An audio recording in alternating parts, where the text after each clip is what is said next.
Good day, Sir Dalma. So, our group was assigned to our topic, Unit 6, the blood and its circulation, a study on the circulatory system and blood composition in fishes. So, magpo-focus kami dito kung paano gumagana yung circulatory system ng fishes and kung paano umiikot yung dugo, ano yung laman nito at bakit siya importante para mabuhay yung isda. So, sa overview, blood is circulated by the cardiovascular system through heart contractions.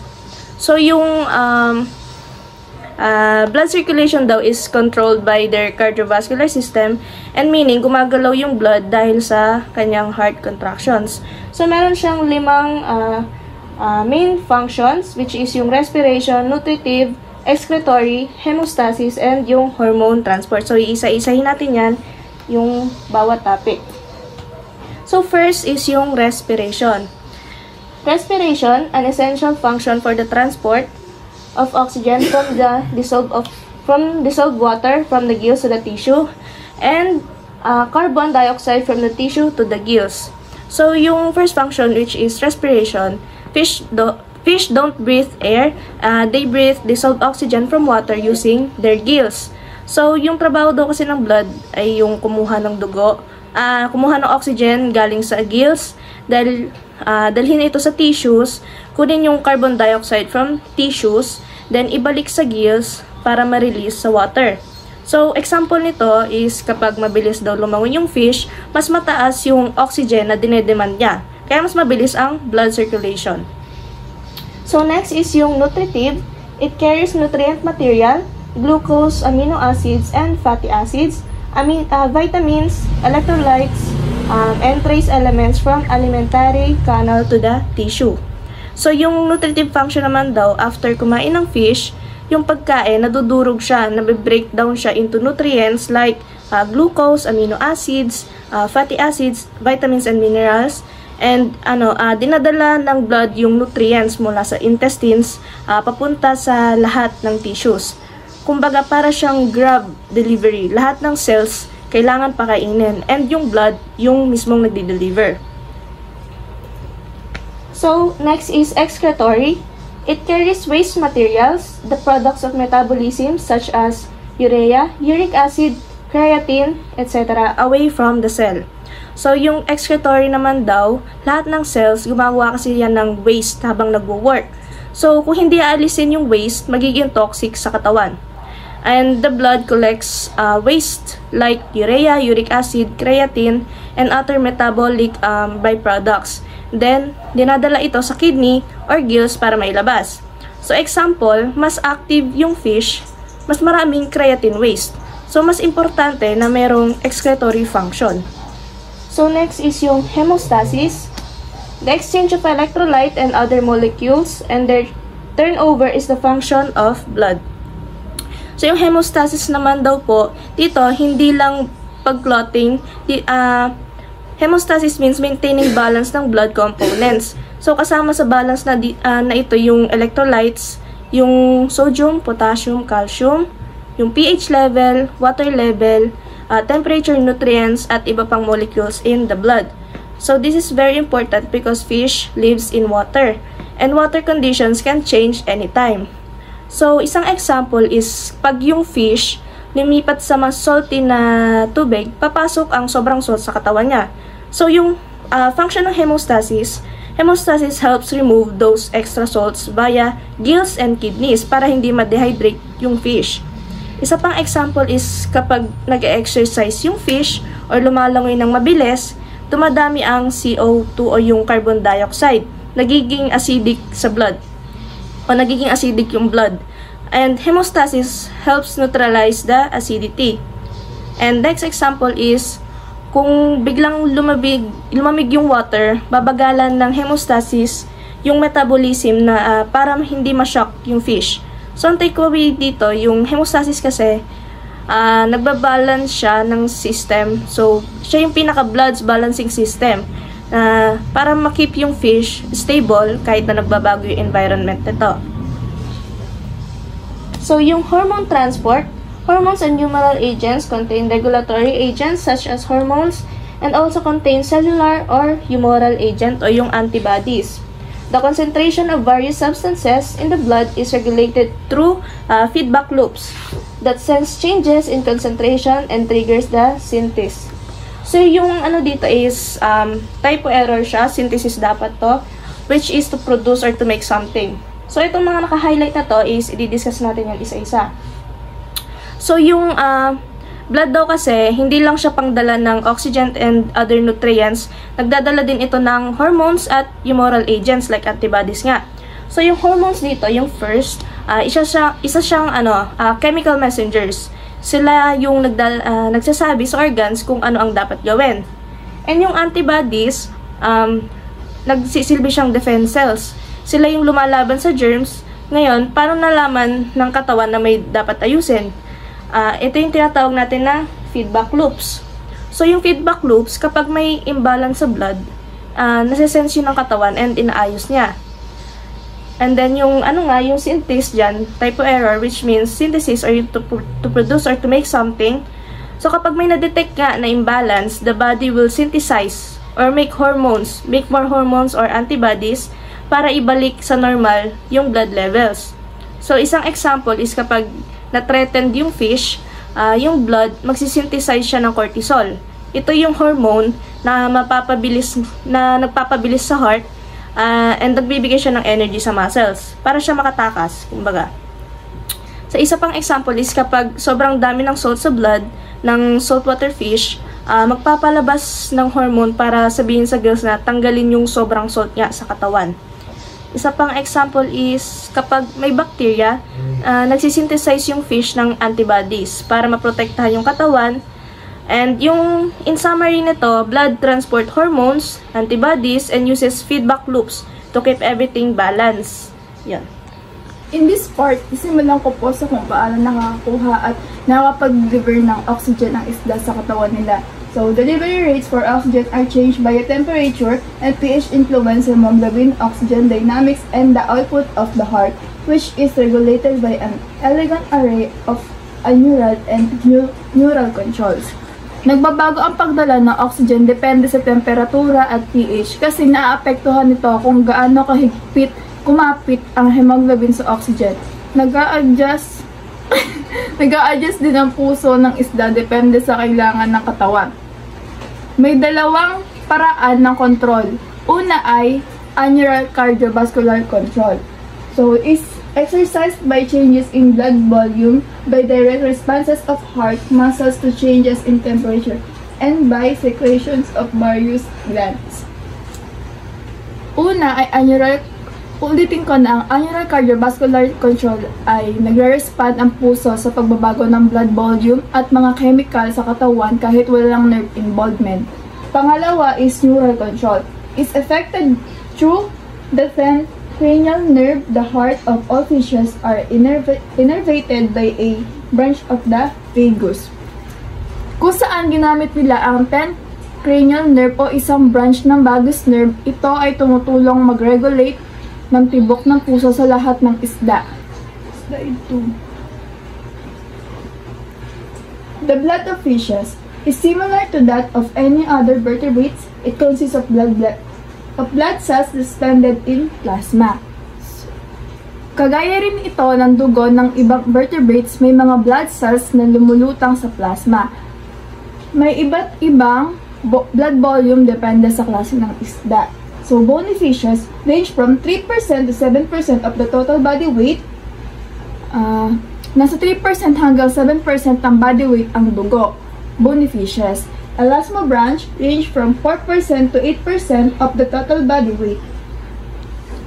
Tulad ng pating at rape, 4% hanggang 8%.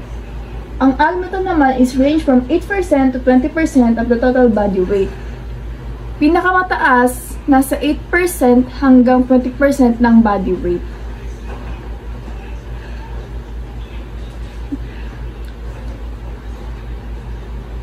Plasma, a liquid portion and consists of water. It acts as the solvent for a variety of solids including proteins, dissolved gases, electrolytes, nutrients, waste material, and regulatory substances. Ang plasma naman ang likidong bahagi ng dugo. Pinakamalaki ang bahagi nito ay tubig at dito natutunaw o nagdadala ng halos lahat.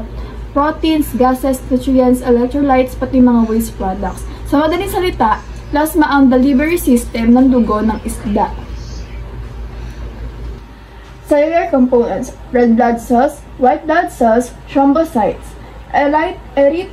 Erythrocytes or RBC, most abundant cells in fish blood. They contain hemoglobin or the oxygen-carrying pigment of the blood and carry oxygen from the gills to the tissues.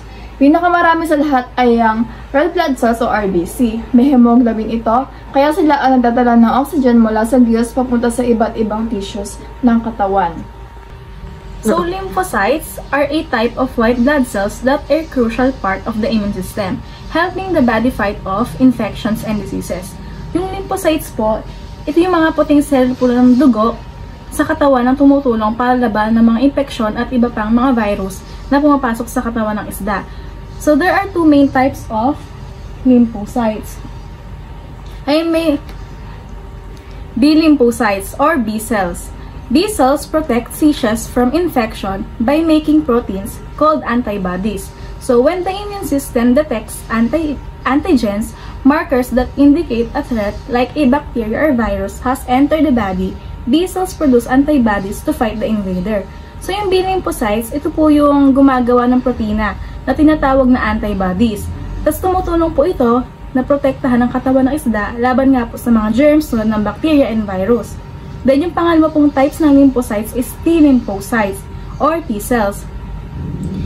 Yung T lymphocytes po, ito naman po yung tumutulong para sa paglaban sa infection at cancer. So, nagsisimula po silang ma-develop sa bone marrow. Ngunit tumatanda at naging mature sa thymus gland, kaya po tinawag na T cells. So, may iba't ibang uri ng T cells, kabilang ang mga cytotic T cells na direktang pumapatay sa mga infected or cancerous cells, at mga helper T cells naman na nagbibigay ng signal sa ibang immune cells para laban ng infection. Then, sunod po is yung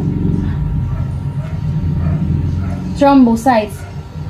So, another principal types of white blood cells is thrombocyte. Function in clotting or circulating fluids. So, ito naman po, function po nito is yung pagpigil po ng bleeding. Naiipon sila sa sugat at naglalabas ng kemikal para tumigil ang bleeding. So, tumutulong ito na mag-alis ng mga dumi sa ugat ng isda. Then, third one is monocytes or macrophages. So, monocytes are the largest type of white blood cell, originating in the bone marrow and circulating the blood to help fight infection and inflammation. Then, macrophages are immune cells that fight and destroy germs, tumor cells, and other things that can harmful. So, merong three basic types of monocytes or macrophages. Ito po yung eosinophils, basophils, and neutrophils. So, eosinophils, yung eosinophils po, nilalabanan ito yung mga infection at pag-regulate ng mga allergy reactions. Naglalabas din po ito ng mga nakakalasong chemical na pumapatay sa mga parasites. Then, yung basophils po, ito po yung pinakakaunting uri ng white blood cells. Naglalabas po sila ng histamine na nagpapataas ng daloy ng dugo at heparin na pumipigil naman po sa pamumuo ng dugo. Then, the last one is neutrophils. Ito naman yung pinakasagana sa white blood cells. Ang mga ito ay phagocytic, na sinisira ang mga microorganisms. Ito ay naglalabas din ng mga chemical na sumisira sa mga organisms at tumutulong na itaas ang temperature ng katawan upang gawing mas mahirapan ang mga pathogens na mabuhay. So, kapag tumataas po yung temperature ng katawan, mas nahihirapan po mabuhay yung mga pathogens, kaya agad din po silang namamatay. Then, the last principal type of white blood cells is the non-specific cytotoxic cells, or yung mga, eto po, so considered to be the equivalent of mammalian natural killer cells, or mga di tiyak na poisonous cells. Ang mga NCC or non-specific cytotoxic cells ay may kakayahang umatake sa iba't ibang uri ng target ng selula ng kusa at walang kinakailang memory response. Tungkol itong sirain ang mapinsalang selula. Then the next topic po is blood-forming sites in different fishes. Dito po, malalaman po kung saan nabubuo ang dugo sa iba't ibang uri ng isda. So, hagfish, the primary blood-forming site is the mesodermal envelope surrounding daga. So, pangunahing lugar nga po na bumubuo ang dugo ay ang mga mesodermal envelope na nakapalibot sa bitukan nila. Then, sa adult lamprey po, synthesis blood cells from the fatty tissue dorsal to the nerve cord. Bumubuo sila mga blood cells mula sa fatty tissue sa likod ng nerve cord. Then, elasmobranch, produce blood cells from the Leydig organ situated in the esophagus, the epigonal organ, around the gonads, and the spleen. So, ginagawa naman mula sa Leydig organ na matatagpuan sa esophagus at ang epigonal organ na nasa paligid ng gonads at ang spleen. Then, yung teleus po, hemopietic blood-forming sites are primarily the kidney and spleen. Other sites of blood formation in teleus. So, pangunahing lugar ng pagbuo ng dugo ay ang kidney at spleen. Kasama nito ang, lymphomyeloid, leukocyte-producing tissue. So, tissue na gumagawa ng leukocytes and thymus constitutes other white blood cell-producing tissue in the juvenile stages of many jodfishes. So, yung thymus po, isa pong tissue to na gumagawa ng white blood cell in the juvenile stage of many jodfishes. Yan. Next po is hemoglobin. Hemoglobin is a respiratory pigment that vastly increases blood oxygen carrying capacity. So, hemoglobin po, ito po yung isang protina na naglalaman ng iron na matatagpuan sa mga red blood cells. So, ang primary function nito ay magdala ng oxygen mula sa lungs patungo sa iba't ibang bahagi ng katawan. So, bukod po sa oxygen, nagdadala rin ang hemoglobin ng carbon dioxide mula sa mga tissue pabalik sa lungs upang mailabas sa katawan. Then, monomeric hemoglobin, they are characteristic of lampreys and hagfish. So, yung monomeric hemoglobin naman po ay isang uri ng hemoglobin na binubuo lamang ng isang subunit. Ito ay karaniwang matatagpuan sa ilang uri ng isda, tulad ng lamprey at hagfish. So, ang hemoglobin sa mga pating, pagi at iba pang elasmobranch ay binubuo. Elasmobranch, they are composed of 4 chains of amino acids, 2A chains and 2B chains. So, yun po yung hemoglobin po sa mga pating, pagi at iba pang elasmobranch ay binubuo ng 4 na chains ng amino acids, kung saan 2 ay alpha chains at 2 ay beta chains. Ito ay mahalaga para sa paggana ng hemoglobin sa pagdadala ng oxygen sa buong katawan ng mga elasmobranch. So, next is blood oxygen affinity. Is an ability of hemoglobin to bind oxygen varies widely among fishes, reflecting the environments in which they live. So, yung blood oxygen affinity po, ito po yung kakayahan ng hemoglobin na magdala ng oxygen mula sa lungs papunta sa mga tissue ng katawan ng isda. Nag-iiba ito sa iba't ibang isda depending on their environment. So, meron din yung factors affecting blood oxygen affinity. The first one is pH, then partial pressure of carbon dioxide, then temperature, and last is organic phosphate. So, pH, kapag bumaba ang pH, nagiging mas acidic ang dugo. Kaya't bumaba rin ang kakayahan ng hemoglobin na kumapit sa oxygen. Then, yung partial pressure of carbon dioxide po, high levels of carbon dioxide in the blood also lead to a decrease in oxygen affinity, facilitating oxygen release in tissues. Then, temperature. So, bumaba ang affinity ng hemoglobin na kumapit sa oxygen kapag tumataas ang blood temperature. Then, the last one is organic phosphate. Ang organic phosphate tulad ng 2,3-diphosphoglycerate ay isang molecule na matatagpuan sa mga red blood cells na nagbubuklod sa hemoglobin at nagpapababa ng affinity nito para sa oxygen. Kapag tumaas ang antas ng 2,3-diphosphoglycerate, mas maraming oxygen ang nilalabas sa mga tissue. Circulatory system of fishes consists of veins that carry the oxygenated blood from the body, a two-chamber heart that pumps blood to the gills for oxygenation, and arteries that carry oxygenated blood to the rest of the body. So, ang circulatory system, ito po ay binubuo ng veins na nagdadala ng deoxygenated blood o walang oxygen na dugo mula sa katawan ng isda. Two-chamber heart, ito ang nagpapump ng dugo papunta sa hasang para kumuha ng oxygen. At ang arteries naman, ito ang nagdadala ng oxygenated blood o blood na may oxygen papunta sa buong katawan. Sa madaling salita, ang dugo ay dumadaloy sa isang direction lang. Next naman, blood flow ng fish. Body capillaries, deoxygenated blood. Veins, heart, sinus venosus, sinoatrial valve. Atrium, atrioventricular valve. Ventricle, coronal valve. Conus arteriosus, in short, or bulbous arteriosus, telea. Gills, blood is oxygenated body. Next, heart is two-chamber and situated immediately behind the gills, but in teleoids, this is relatively anteriorly placed that in the elasmobranch. So, ang puso po ng isda ay may two-chamber at matatagpuan ito sa likod ng hasang. Pero sa mga teleoids o modernong isda, ang puso po ay nasa unahan kumpara sa elasmobranches, tulad ng pating at pagi. Next, 4 chambers of heart.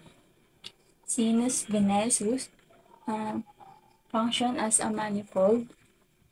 Ang sinus venosus ay gumagana bilang isang manifold.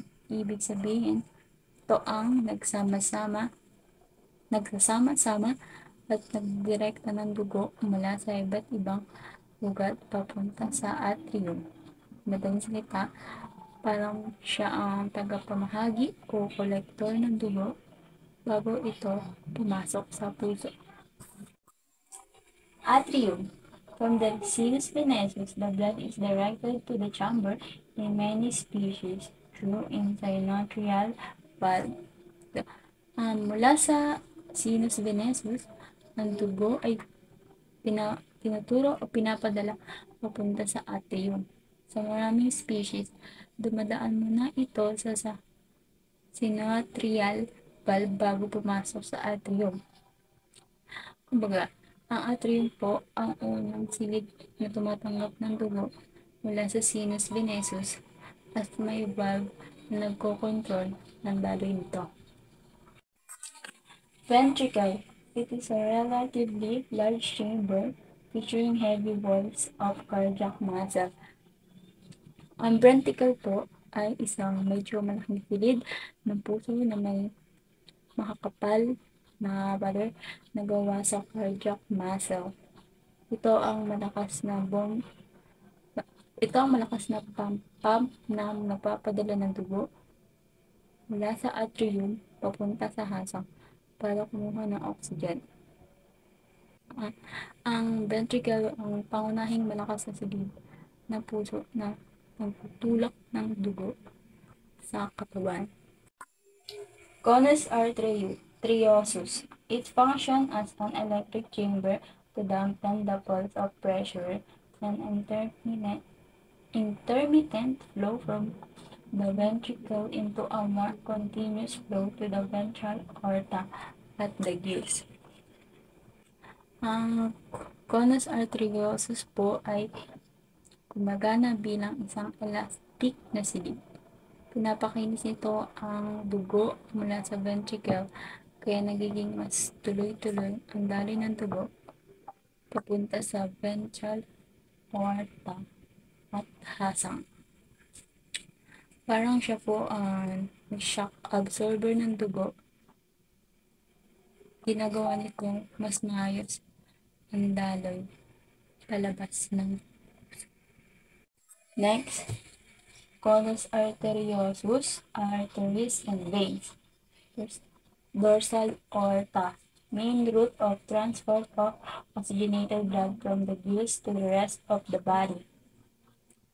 Ang dorsal aorta ang pangunahing daan ng dugo na may oxygen mula sa hasang papunta sa iba't ibang bahagi ng katawan. Sa madaling salita, parang ito ang naging highway ng oxygenated blood sa katawan ng isda. Posterior cardinal vein. Large vein runs posteriorly on the right side of the body. and receive the following branches. Ang posterior cardinal vein ay isang malaking ugat na nasa likuran ng kanang bahagi ng katawan ng isda at ito ay nakaka-receive ng iba't ibang branches tulad ng caudal vein, blood from the caudal, anal and dorsal fins, and adjacent muscles. Number 2, rectal vein, blood from kidney.